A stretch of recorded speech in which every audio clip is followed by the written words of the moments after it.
Yesterday we had 8,000 viewers. We appreciate you watching. We were talking about how hard it is to get old and what do you do when you get old. Today we're going to talk about Michael Cohen. We've talked about him before.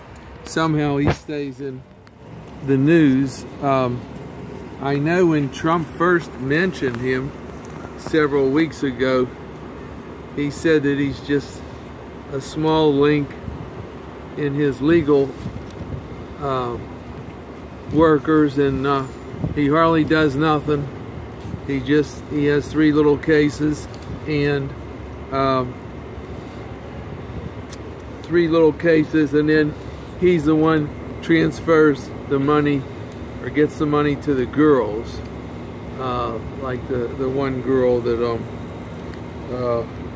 has been involved with him, the dancer that was supposed to get $130,000.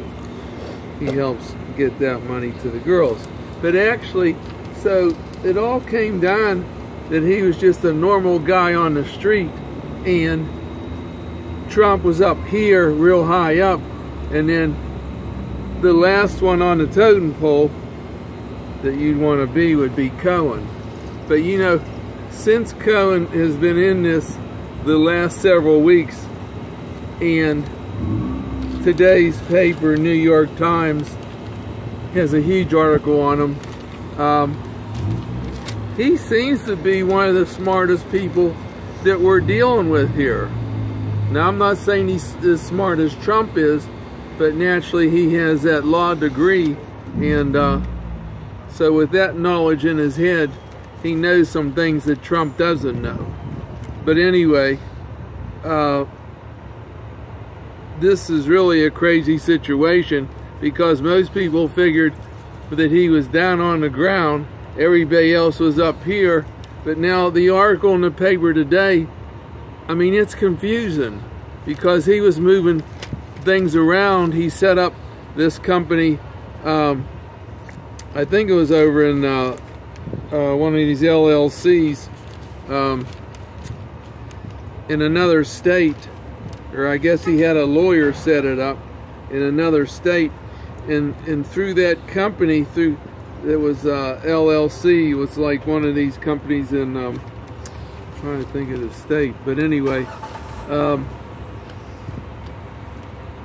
he's been transferring a lot of money through that company. All this money that's coming in on these different deals, and you know, it sounds like there's nothing to it, but you know, people are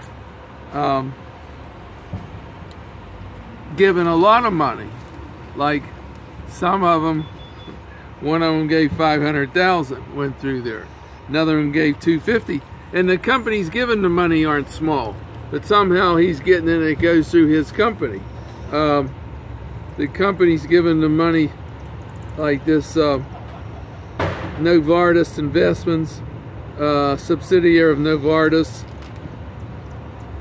It's a giant company based in Switzerland. They gave money, and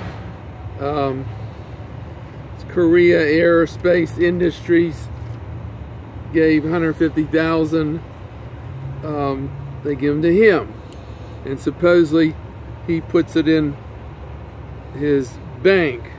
Supposedly most of the transactions involve 2 banks, First Republic Bank and City National Bank, but I think they're both his accounts. And whether they're LLCs, I don't know. I haven't seen the banking records. But this one girl, the lawyer for the girl, this Clifford Stormy Daniels, he's been on this like a hawk, and he's been tracking this case, and naturally he's suing Cohen and Mr. Trump, trying to break her non-disclosure agreement, because she was supposed to get $130,000 from Trump for that one night stand 12 years ago in 07. And frankly, she's gotten more publicity than I've ever seen out of a supposed one-night stand. And I think people know her all over the world. They heard of her, they know her. She's supposed to be some kind of dancer. But I really think that, and I can see it down the line in the future, you're gonna see her on the stage in New York on Broadway, because everyone knows her name, and I'm talking about worldwide, what she did, what she didn't do. But if they can get her in some kind of play on Broadway in New York, you're going to see people lined up because they heard of her. She's in the paper every day. They've seen her, and she likes to fight. And it would be interesting to see her on the stage.